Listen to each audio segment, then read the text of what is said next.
how's everyone doing today? Your brain's full? Well, then I want to apologize in advance because I'm going to add extra. And this is fairly deep technical talk, but I'll ease into it. So hopefully that's okay. So I called this talk, What's Old is New Again, an Introduction to WebAssembly.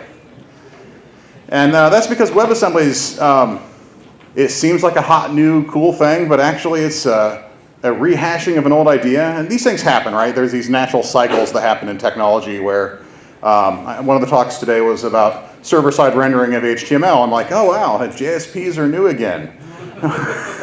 I don't mean that to be denigrating, just to say that, you know, these things cycle around and they both have their place. There's a saying that there's always a trade-off. And the reason there's always a trade-off is because if there isn't a trade-off, then that's just how you do it.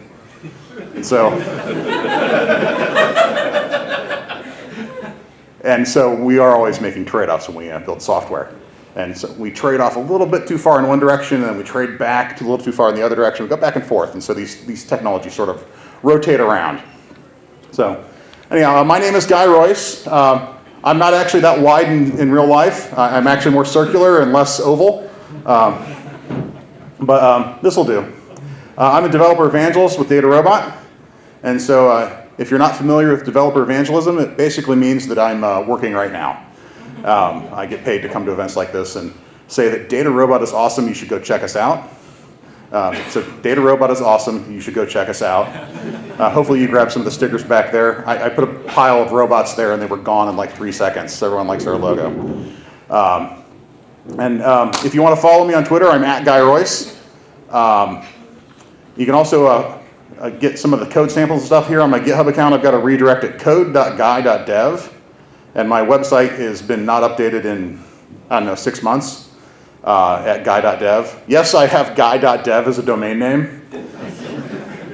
It is perhaps the most badass domain name I've ever owned in my life. I got a 3-letter domain name. URL shorteners make it longer. It's fantastic. But you can go there and read my outdated blogs.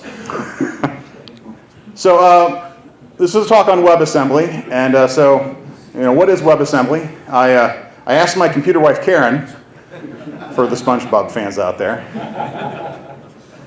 Whenever I give this talk to a bunch of old folks, they're like, like that are my age, and they're all like, I don't get it. It's because they didn't watch SpongeBob. SpongeBob's amazing. But anyhow, WebAssembly is 50% web and 50% assembly. And that's actually kind of true. I mean, it's kind of a funny thing to say, but there's actually a lot of truth to it, because it is an assembly language, a bytecode for the web. But primarily, like most technologies, it's a solution to a problem. And that problem, ladies and gentlemen, is JavaScript. Now, I want to come in, first off, what the hell JavaScript, right? But I do want to qualify this and say I actually like JavaScript. I like it unironically. I don't like it in a hipster way. I actually enjoy it as a programming language. I even run the Columbus JavaScript user group. So I'm putting my money where my mouth's at. But it's got some interesting corners. It's a little challenged as a language sometime. So here's a couple of examples of wonderful JavaScript code that is what it does that doesn't make any sense. Can you guys see that code from the back? Okay. That's good, because I can't fix it. It's also JavaScript, so I can't fix it. So array, double equals, not array. That's true. Okay. I don't think that's true. That doesn't sound true to me. Not a number, triple equals, not a number. False. What? Number.min value is greater than 0. Okay. I wish that was true of my bank account. My favorite in here is parse int fire truck. This is a line of code that makes sense. That returns not a number. Fire truck is definitely not a number. But if you add an extra parameter with a comma 16, it returns 15. And that's because the F is 15 in hex, and so it's like, well, I recognize some digits in here. And then it wasn't digits, and so I gave up. That's what JavaScript does. It's like, well, 15, good enough. Incidentally, you might be wondering why I picked the word fire truck. Well, years ago, my oldest son told me a joke. He said, hey, Dad, what's a word that starts with the letter F and ends in UCK? And he said, fire truck. So I'm expressing my feelings about JavaScript here. There's this console.log.call.call.call. You can call on itself as many times as you want, and it'll still do the same thing. Every function in JavaScript has call and apply. And call and apply are functions, and so they also have those methods, those functions. And so you can just chain them infinitely and it will work, which is kind of weird. And this one here, math.min is greater than math.max. I'm not sure how that works. Even if you're doing integers and you get like an overflow, that still doesn't work. It doesn't make any sense. So JavaScript's got some challenges, but it's fine. Because we're doing web development, and so we can use any language we want, as long as it's JavaScript. Any language you want. And so I know what some of you are thinking. You're like, well, what about TypeScript? Right? We can use TypeScript. Yeah, you can use TypeScript. Anyone remember CoffeeScript? Yeah. That was cool for about a year, which is actually pretty long in the JavaScript ecosystem. But CoffeeScript was there. There's been other languages, they'll transpile. There's ES6 and stuff, which has made JavaScript a lot better. But you're kind of stuck with JavaScript. Even if you're using something that transpiles to JavaScript, it's still JavaScript under the covers. And so you still get errors in JavaScript. I mean, you can map these and things, and that kind of works, but it's still ultimately JavaScript under the covers. And so when your transpiled language does something weird that doesn't make sense, it's because of JavaScript, and having to know that JavaScript, you're still stuck with it, is my point. It's still buried underneath there. One of the other problems with JavaScript is that, hey, if you want to do TypeScript or any of the other newer languages, you just set up this easy environment here. You got all these tools here. Some of them are kind of old. Some of them are a little trendier now. It's just sort of I picked a bunch at random. We were using NPM, but then Yarn became popular. Anyone still using Bower? I don't think anyone's still using Bower. I think everyone's just using Webpack now instead. Gulp and Grunt. Anyone still use Gulp and Grunt? Yeah, everyone's got some application they're maintaining that uses Gulp and Grunt. But yeah, so you just put all the, there's a complex build tool around these things, right? I attended a React workshop. Actually, it was a React workshop that Joel did. And we have to install an NPM package to create our React project structure. And I kind of thought a little bit, it's like, if I've got to have a tool to create the project structure, maybe my project structure is too complicated. And so, on the flip side, if you're doing Java, you're creating a new project in Eclipse, and it's kind of the same thing, or in IntelliJ, editor of choice. But there's a lot of tools around these. They change a lot, and they're kind of difficult to set up. I mean, we need tools to help us set up the environment so that we can do our job. And the fact that if you look at these big pile of tools back here, right? There's a knife there. There's a knife there. There's a bunch of, look at all those knives. I think there's even like a hatchet in there. I think I'm expressing something subconsciously. These tools are frustrating sometimes. But there's actually a more fundamental problem with JavaScript other than the things I'm kind of poking fun at it for. And that's that the JavaScript has to be downloaded as code. And you can minify that code and make it smaller, and that helps the download. Makes it a little faster, but it's still code that has to be downloaded. Then you got to tokenize that code into individual symbols. And then you got to parse all those symbols to build an abstract syntax tree. And then you execute that tree. I mean, this is the way compilers work and interpreters have to work. They have to pull that code apart and turn it into something meaningful so that it can execute it. And you have to do this because it's interpreted. And it just makes it intrinsically slower, makes the files you have to download bigger. And it's probably, honestly, the most challenging aspect from just a performance point of view for front-end code is that it's an interpreted language. And all these tools we layer on top of that interpreted language still are interpreted. And so the solution to that problem is, well, it's in this question right here. What if you could compile code for your browser? Instead of transpiling, I like that we came up with a new word. Right? We invented the word transpile to make something from one language to another because we couldn't actually compile on the front end. What if we could actually compile code for the browser? That's what WebAssembly is. So instead of being stuck with JavaScript, we can write code in C++. Because, let's be honest, who doesn't want to build a website with C++? Not a fan of C++, I'm gathering. How about Rust? Rust is a cool language. I don't know if I want to build a front-end application in it, but, but what about other languages that are compiled that we use? What about C#? Right, that'd be kind of nice. WebAssembly opens those doors by allowing us to compile our code to a binary format. So I thought I'd go through really quick, and I'll try to go quick here because I don't want to go over because everyone's got some serious drinking to do, I hear. So, but I did want to cover a little bit on how microprocessors work, but a quick show of hands before I do that, and it'll determine how fast I go through this. How many of you have written assembly language before? Raise your hand. That's a good number. How many of you have been paid to do it? That's what I thought. Actually, I should have asked the question, how many of you have been paid to do it and kept my hand down? Because I haven't been paid to do it either, other than today. But we all know, microprocessors are, they're just bringing in a series of, it's just a bunch of switches. There's a bunch of voltages coming in that trigger flows in the microprocessor, and you got different instructions represented by bytes or 16 bits or however wide that instruction is for that microprocessor. Here's kind of what it looks like to code on. This is from the 6502 microprocessor. I've got this arbitrary address space on the left, the blue column on the left there is the address. And then here's a binary representation of a simple program. It does a doubly nested loop and asks for input from the keyboard. That's really hard to read.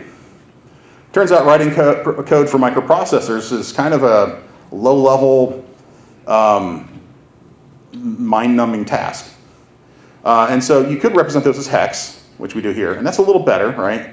A000 is a lot better than 101000. I feel like Bender, right? So that's better, but it's still really cryptic. And so people came up with this great idea of assembly language. And so assembly language takes those instructions for that microprocessor and creates a little mnemonic for it. So it turns out A0 is LDY, which means load the Y register with the following value. And so the 00 is load 0 into the Y register. LDX is load 0 into the X register. And so all these instructions, you have a one-to-one correlation between the binary representation of your code when it's compiled or assembled and your instructions in your assembly language. And you can see here, if you look at the very bottom, we got a jump to loop 2. You can see 4C is jump.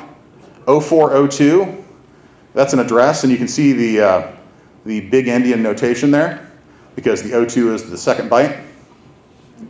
And so if you look at loop 2 up here, it's address 0204. So this provided a much better language for programming microprocessors with in the early days of computing. Of course, this is a pain in the butt still, but it did improve things quite a bit compared to doing it manually. And everyone liked it because it was a step up, except von Neumann. Von Neumann hated it. He was using grad students as assemblers. Here's some code, turn it to binary and put it into the computer, which is as exciting as it sounds. And so the grad students, being, good lazy programmers, said, I'm going to write an assembler. And we'll just put the assembly language in and we'll use the computer to assemble the code for us, and then we'll have the binary and then we're good. And he found out they were doing it, and he was very angry and said, it is a waste of a valuable scientific computing instrument to use it to do clerical work.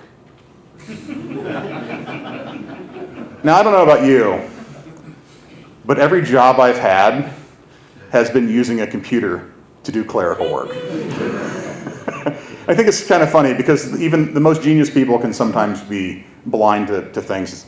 And we have the benefit of hindsight, of course. So I don't mean to pick on Neumann too much, or von Neumann too much. But he was viewing this as a scientific computing instrument, and they're like, well, no, this is going to solve other problems.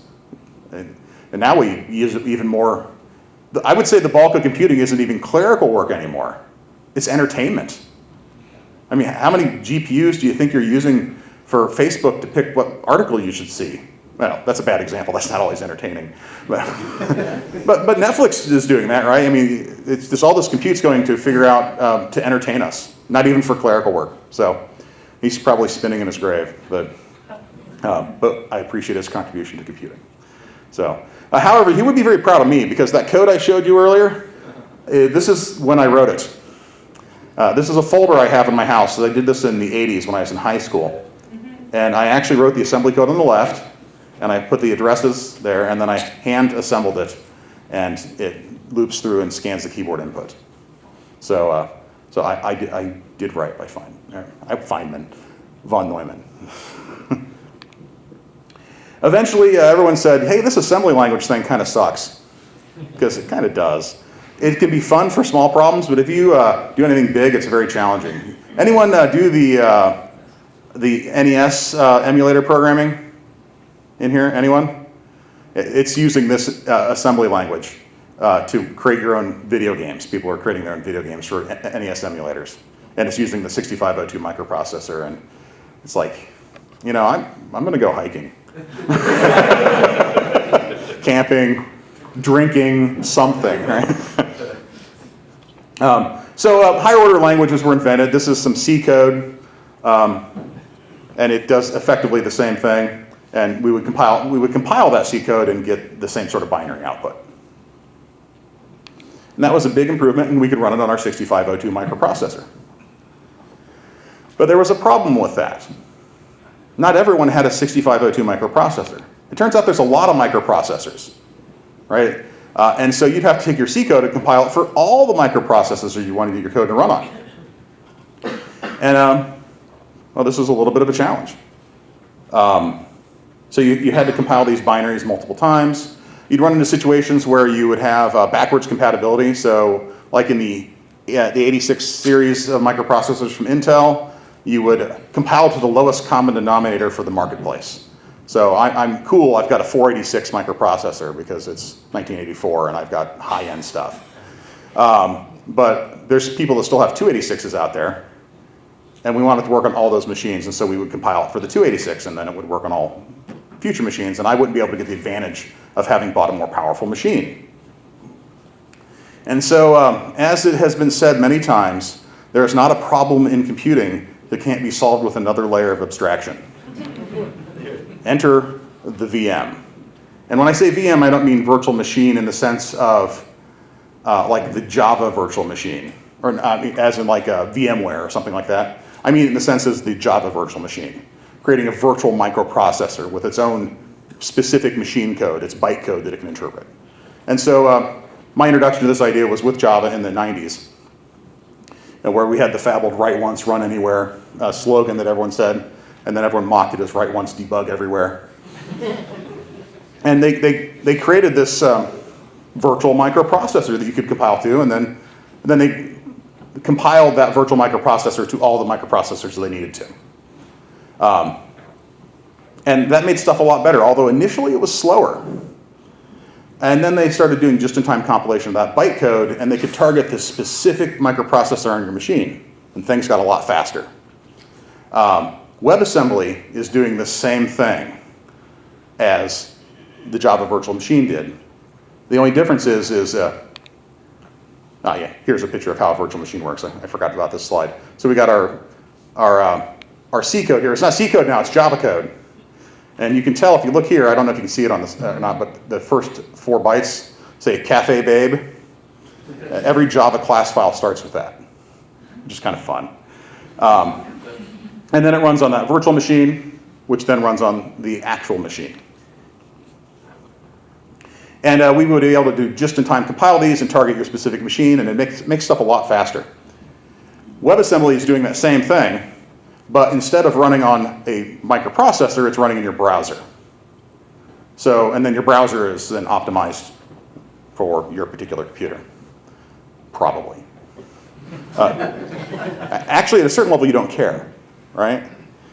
Because it's a layer of abstraction. That's the value of a layer of abstraction. Now, WebAssembly is the same idea, but here we've got some C code, and then we get some bytecode out of that C code, and then we run it on our virtual microprocessor. And WebAssembly today doesn't yet have like the just-in-time compilations and stuff to give it the performance, but that's coming. It's just not out yet. You'll see here that I've got the 4 major browsers here listed as icons. It is actually supported on all the major browsers. I didn't test Opera because, well, let's be honest. Has anyone got Opera installed? Okay, a few of you. Do you use it as your primary browser? Anyone use Opera as their primary browser? How many of you have installed just because you do UX work and you need to make sure it works on Opera as well because there's a 0.01% of the population that uses it? That's probably everyone who uses it. I didn't test Opera. It probably supports it. I don't know. But we've got here Chrome, Edge, Firefox, and Safari. All support it, including the mobile versions. So you can build a WebAssembly module and run it on your phone, which is kind of nifty. But it's the same idea. It's just in the browser. In the browser, it kind of behaves like this, right? So on the left here, we've got our classic, our troika of CSS, HTML, and JavaScript that we've been using to build front-end applications for years now. And you see, of course, the JavaScript can manipulate that HTML, can manipulate the DOM. And then here in the middle, we got the WebAssembly module, a WASM file. And it's a binary file with the .wasm extension that sits on your server and is downloaded just like your HTML, just like your CSS, just like your JavaScript. And you see these arrows here. WASM can interact with JavaScript, and JavaScript can interact with it. JavaScript treats a WebAssembly module as a bag of functions. But it can also provide callbacks into WebAssembly so that WebAssembly can call back into JavaScript. You will notice there is not an arrow connecting WebAssembly to HTML. And that's because WebAssembly does not support DOM manipulation yet. That is something they're still trying to pound out what the standard needs to look like on. So the standard hasn't been defined. That's still in progress.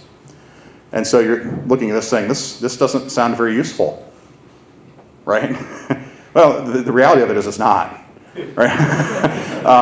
It's 1.0. It's the minimum viable product they wanted to get was, hey, we want a virtual machine that can actually do compute, actually process things. And interfacing it to the outside world in a broader sense is something that will come in the next release, in a future release. And so right now, you can do DOM manipulation. You just have to do it through these callback functions from JavaScript. You have to create a bridge to do that. So I'm going to go into some code and show how this stuff works.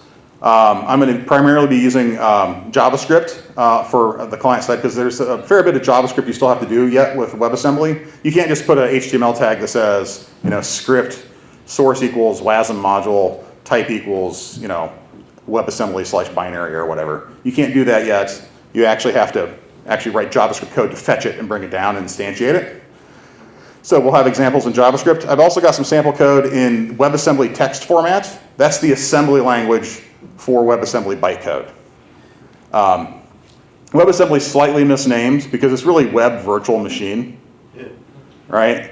Assembly would be the language you would program that virtual machine with, and then the bytecode would be the actual compiled stuff. So it's slightly misnamed, but WebAssembly sounds kind of cool. It sounds cooler than web bytecode. And it's certainly more fun to say WASM than it would be to say like WABC. Yeah, that wouldn't be nearly as fun. But I'm going to show these two primary languages here. Here's a simple WebAssembly module that takes two numbers, adds them together, and returns the result. And so if we take a look at this code, we can see, hang on, let me scroll here, that we've got our little module. Every one starts with a module line there. And we export our function. This $add is the function down here. And this is what it looks like to JavaScript. So I could have it internally have one name and externally have another name. And then here, add takes a couple of parameters, both 32-bit integers, and returns a 32-bit integer. And then here's our implementation where we get those two local variables that we passed in. The parameters are locals. And then we call add. And we'll go into this a little more detail. So the important thing to understand is that WebAssembly is stack-based. It's a virtual microprocessor, so we don't have to worry about registers and stuff like that. We can just say, just push things on the stack. We've got a lot of memory. We don't really care. And so the first thing that happens is when we go into the function, we call get local $A. And that gets that first parameter. Is that readable from the back, by the way? Okay. I was hoping it's black with color on it. It's not the best option sometimes for projectors. So we get $A, and presumably that has a value of 5, and so that gets shoved on the stack. We get B, get local $B. That gets the value. Now that's on the stack. We call add, and what add does is it pops those two values off the stack, adds them together, and pushes the answer back on the stack. And then we're at the end of our function, and so the value on the stack is what's returned. Make sense? Good. Is everyone just nodding because they want me to get done with this so they can get beer? That part makes sense. Okay, so far so good. Okay, good. Here's some code for instantiating modules in JavaScript. There's an OK way up top here where we call fetch, and we fetch that sample.wasm file. And then basically we got to turn it into bytes. And so we get the response has an array buffer, which then will give us the bytes, and it's a promise chain here. And I could use async await as well, but I use promises in this example. Once we call instantiate, then it will return a module. And the key thing here is that we can then use it, right? The better way is to call instantiate streaming, and that will start compiling it, I guess. It'll start processing that WebAssembly file as it downloads it, so it's more efficient. My example uses the first one because when I first did this, put this talk together about 9 months ago, Safari had a little bit of trouble with the instantiate streaming. And so, because, I use Safari to download Chrome. That's really all I use it for. What is your purpose? You download Chrome. Oh my God. But once you've got it, see there's that instantiate versus instantiate streaming. And then here is where we actually use that module, and it's just a bag of functions, right? We say module.instance.exports.add. We pass in 2 numbers, and it gives us an answer. It's just a function. You just call it, just like anything else in JavaScript. And you can import these functions, right? So, these are exported. Add and subtract here are exported, and you see we're calling add and subtract. And any exported functions are just on that exports object. And we can have callback functions where WebAssembly can call into us. And so here I've created a function called let log callback equal this arrow function. And that's been imported into the WebAssembly module. On the WebAssembly side, exporting is just use this export keyword, and that exports the function. Importing is you reference this JS log, is what I chose to use. It's a 2-deep object hierarchy for importing functions. And so you can specify the 2 keys, the path through that JSON object to find where your function lives that's imported. You pass it in that way, and then you assign it a local one, right here, $log. And then you got to specify the parameters, and it will assume the parameters match that. If you get those wrong, it may or may not break depending on how you get them wrong. Here's how you instantiate modules with imports. So here's that object structure I was mentioning. And then all you do is you pass that object structure in with the instantiate streaming call. And that's how you get your imports into it. You just, hey, here's an object with a bunch of things that I want you to import. If you have extra things in there, it doesn't care. If you try to find things that aren't in there, it does care. It'll complain about that. There's also a start function. So in your WebAssembly module here, we've got this start function. And you're saying, this is the function you run when you're instantiated. You can think of it as main or a constructor. And so it's a way of kicking off WebAssembly code as soon as it's instantiated. So you could actually create a WebAssembly module that has only callbacks and a main. And so it could kick off and then it start calling back and interacting with JavaScript that way. So you could sort of bootstrap it that way. One thing that's worth noting here is that all of the arguments you've seen in my examples have been numbers. WebAssembly doesn't do strings very well, which is to say that it doesn't do them at all. right? It's like, oh my God, why would I ever want to program in this language, right? But if you think about it, it makes sense, right? What's a string? Numbers. It's an array of numbers, right? What's an array? What does a microprocessor think an array is? Right? Well, it depends. What's an array in JavaScript? What's an array in C++? Right? So these are details that these languages handle in different ways. And so you have to have that virtual microprocessor just deal with the numbers and have that be a higher order concern. So WebAssembly is only dealing with numbers. It's not to say you can't do strings at all. There is a way of doing shared memory between JavaScript and WebAssembly. And so there's this shared memory thing. Right here we're importing it, right? We import that the same way we import functions. And we create this memory object in JavaScript. We pass it in when we create the module. And we're saying, hey, it's memory object number 1. Right now there's only one that you can have, and so it's always number 1. The thought is they might have multiple memory objects that you can manage. And this acts like a heap, right? It's just like in C++, you've got your heap, you got your stack. This is the heap. And so you can shove data in there from WebAssembly text format just by saying, hey, at this location, put this value. You can just hard code it in there with a data statement. It actually kind of reminds me of the data statements in BASIC back on the Commodore 64s. You can also write code that does this. And so this code here is taking 2 constants. The first constant is where to put it in memory. The second constant is what the value is. Those both get pushed on the stack. And then the third value there is saying store it. Store a byte, store 8. And that will shove things into memory. On the JavaScript side, you can also manipulate this shared memory object. Here we instantiate it. We give it a page size of 1. That'd be 64K. And then as soon as we instantiate that WebAssembly module from the previous slide, it puts 13 and 23 in there. And then we can go and read these things just as a simple array in JavaScript. So we can, the shared sub 0 gives us 13, shared sub 1 gives us 23. And we can also manipulate it from JavaScript as well.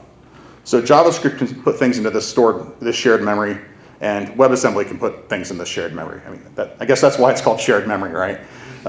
It's shared between the two of them. And you can use this to store strings. So in here, I said there's no string support for WebAssembly text format. It's not completely true. You can actually put string in a data statement, and it'll figure out. It even does UTF-8 encoding. I put emojis in there. That's a hello world in emoji. And you'll notice that /0, 0. /0 means the next thing in the string is a number, and the other 0 means it's a null.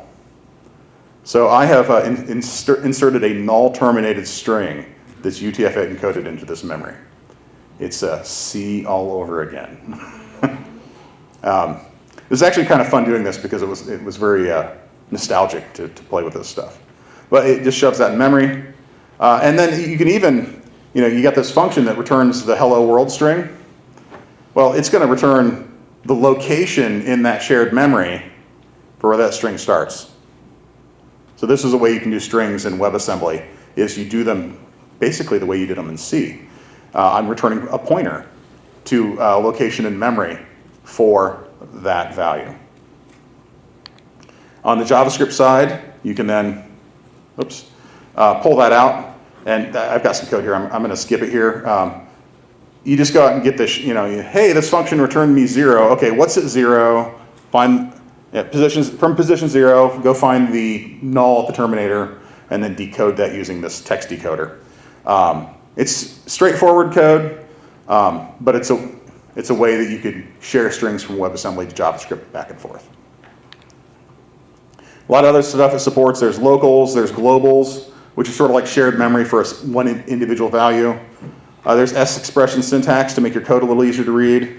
We've got tables, which can hold functions. They're references to functions. And so you can do like your vtables or your function pointers you would in C and C++. Can be implemented using that. So check those things out. This is a list of awesome WASM languages.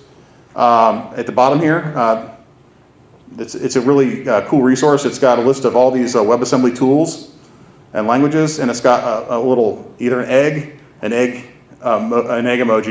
an egg emoji with the chick half out, or a little chick emoji to show you how complete the implementation is, which is kind of fun. But if you want to play with it today, these three languages are probably your best bet. C++, there's a tool called Inscriptum. It's EM Scriptum. It's hard to say. But it will take a C or C++ program and compile it to JavaScript, HTML, CSS, and WebAssembly.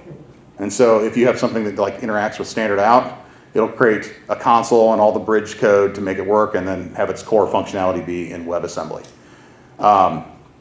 In fact, it will take any language, it'll take any LLVM bit code and do that. And so you can do that with other languages as well that support that. So that's pretty cool. It's difficult to get working, but it is very cool. C# on the other side, Microsoft's got Blazor. In Blazor, they took the Microsoft Common Language Runtime and compiled it to WebAssembly. And then so they got a virtual machine on a virtual machine in the browser. Yo, dog. I heard you liked virtual machines. But it becomes a compilation target.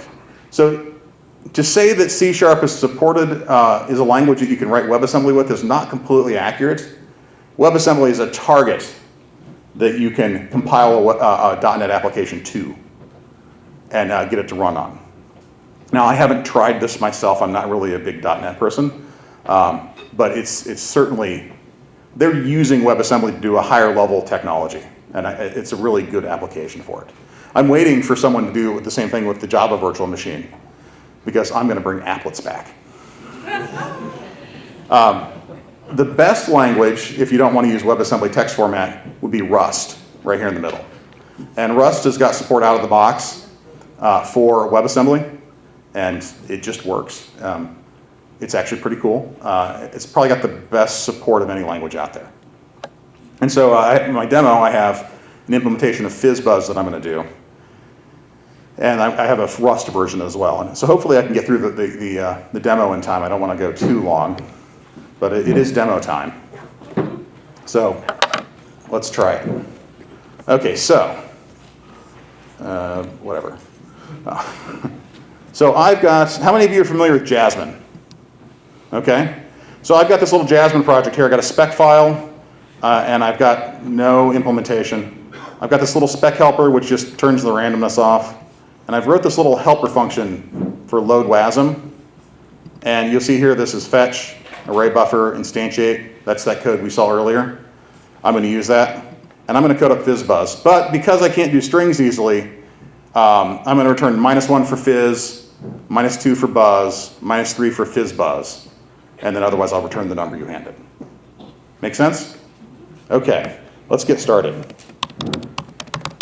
Describe FizzBuzz.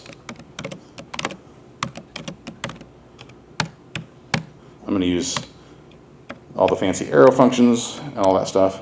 Before each. And we've got an async function here. And it's done like that. And then we're going to call this.subject, that'd be the thing under test, is equal to load WASM. And we're going to pull up FizzBuzz.wasm. And that is, we need to await that, because that's asynchronous. And then we've got that, we'll call done. And then for our most basic test, it returns the number it is given.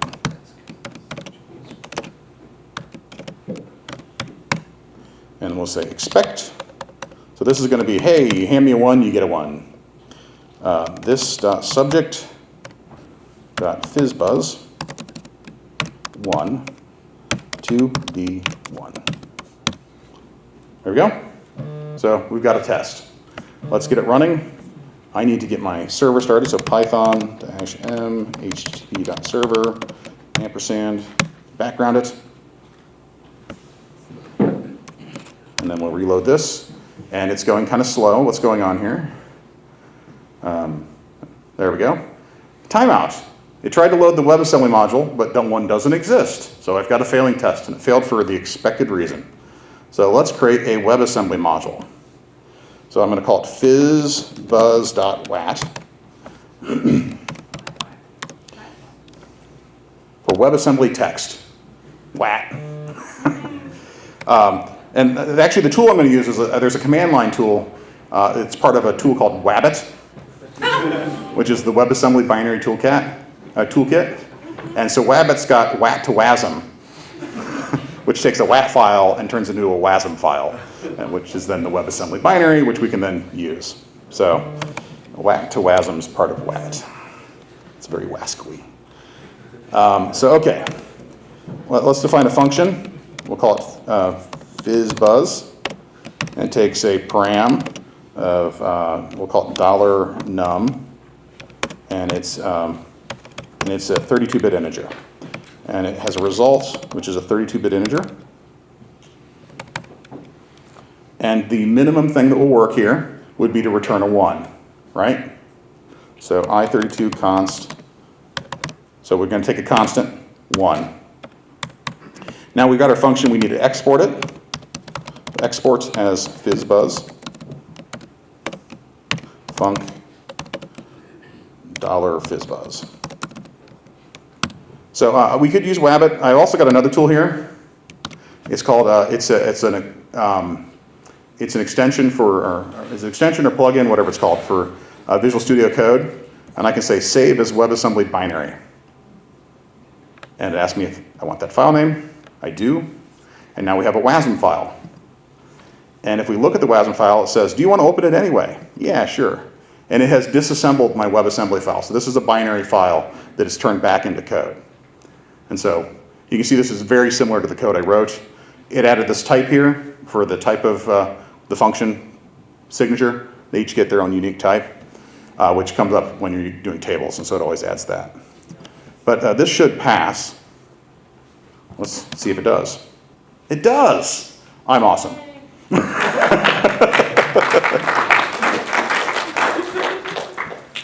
Let's make it a little smarter. It returns other numbers it is given. Give it a 2 and expect to get a 2 back. And that fails because 1 is definitely not 2. And so we need to make this a little bit smarter. So we'll call get local $num. And this time I'm going to use the command line tool. I'm going to do. I'll show you the. I got this little shell script that just calls fizzbuzz whack to wasm right there. See, ~/wabbit bin whack to wasm fizzbuzz wat.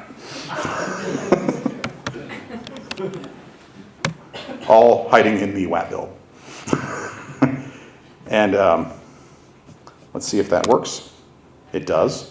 So I compiled it from command line tools as well. Let's do. It returns, and I'm going to skip a little bit here. It returns -1 for multiples of 3. I'm going to consolidate this down a little bit because I'm trying to hurry a little bit. So I'm going to cheat. This is very, very bad, dirty TDD. Do not do it. I'm making 2 assertions in 1 test. You're judging me. I can feel it. So it complains about the 2 expects. It returns 3 and 6 instead of -1. So let's go ahead and change this and say, so we got our local num. So let's we need an I32 const of 3. So we got to do the modules operator, right? So we're going to shove num on the stack. We're going to shove 3 on the stack. And we're going to say I32.rem_u. That means give me the remainder of the division unsigned. And so that'll either give us 0 or not 0. And so we'll say I32.equals 0. If it equals 0, so it'll pop the stack again and take that number and say, hey, if this is 0, then set it to true. Set it to non-zero. Otherwise, make it 0. It's not 0. You know what I mean. We're saying is it equal to 0. And then we can use an if statement and an end there and say if, pop the stack, and if it's true, if it's non-zero, then do these things. And so we're going to say I32 const -1 return. And if it's not equal to 0, then we need to return it. But we need to put it on the stack again because the stack's already been popped. So we got to go ahead and take this line here and do that. And so if I build that, see that code there? So we're getting our local number, we're getting 3, we're getting the remainder. Is it 0 or not? If it's 0, go down here and make it -1. Otherwise,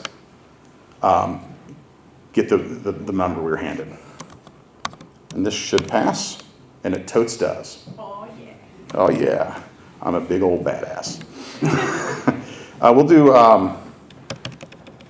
-2 here really quick for multiples of 5.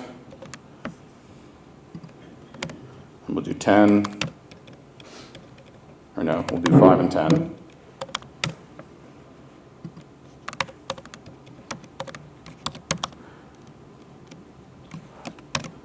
And that, of course, fails. And so we'll go here into FizzBuzzWat. And I don't always reuse code, but when I do, I copy and paste.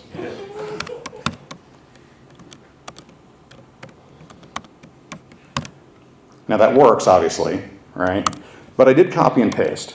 And normally I would refactor this and create a little helper function. But what you would find is that the helper function doesn't do much. Because in order to call the helper function, I have to push these two values on the stack. And so all the helper function does is take lines 6 and 7 and turn it into one line. And the same down here. So it doesn't actually get rid of that much code. Sort of the nature of the language. But I don't want to take the time to do that because I'm already running late. What I am going to show you is this S expression syntax. And this is kind of hard to read, right? Because you got to think about the state of the stack as you're going through it. There's a way to make this look like Lisp, basically.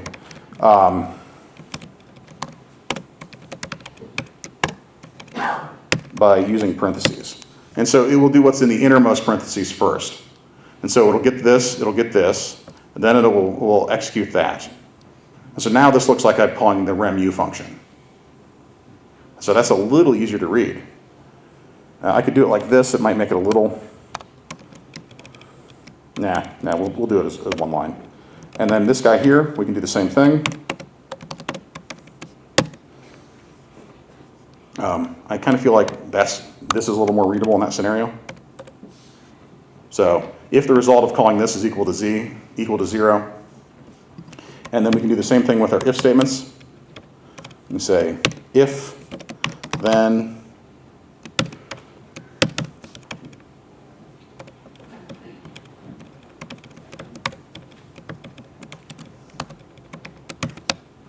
return this value.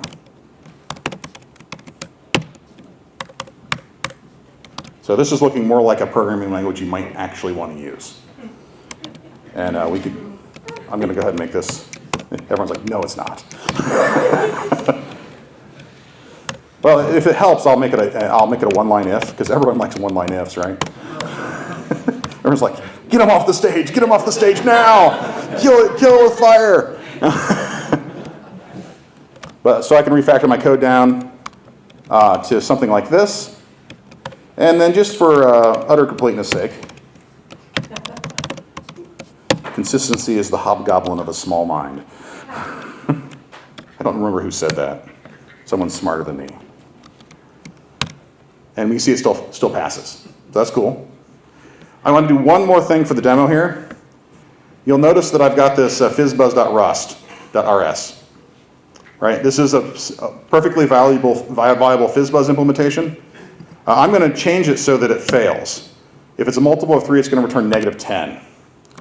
And then I've got a little script file here, this Rust build, which will build this Rust file. This is a little involved. This is all on GitHub, so you can go check it out later. And we'll do Rust build. And so that creates a fizzbuzz.rs.wasm. And in my spec, I will load the Rust file instead. Right? So I've swapped out the WebAssembly, the WAD implementation, and I'm going to use a Rust implementation. And here we got 2 failures, expected -10 to be -1. And if we go and fix that Rust code, and get rid of that 0, do the build again, we can see that it'll also use Rust code just as well. It doesn't know the difference, because all the signatures are the same, and we've done something successfully 2 languages. So that's pretty much my demo. I could go more, but I don't think you all can. So some resources here. And by the way, these everyone takes a picture of this. That's fine, you can. But I do have these slides on my GitHub, and so the URL at the end will have a link to that. But some of these sites, WebAssembly.org is the official site defining the spec for all these things. A lot of it is really geared around building compilers. And so it's not necessarily written for you to program in the language I've been programming in today. And honestly, I would not program in this language that I've been programming today, the WebAssembly text format, for any production code. It's just for fun, because I'm weird. MDM's documentation has the JavaScript side of things for all these tools covered, and actually talks a little bit about the WebAssembly text format as well. Wabbit, WebAssembly Binary Toolkit, that's the tool I use to compile this stuff. WebAssembly Toolkit for VS Code is the Visual Code extension that I use to do WASM stuff in VS Code. Rust is great, and Scriptum is great. Awesome WASM languages I talked about already. There's also an awesome WASM, which is just a curated list of, well, awesome WASM things. And so go check those resources out. There's the URLs to Intro to WebAssembly. There's also a WASM FizzBuzz. I did a FizzBuzz with strings and a full MVC implementation, writing as much code as I could in WebAssembly text format. It took me 3 days. And so you should look at my code rather than doing it yourself. So, but check those out. And my name is Guy Royse. Please check out DataRobot. And yeah, that's all I got. Thanks a lot.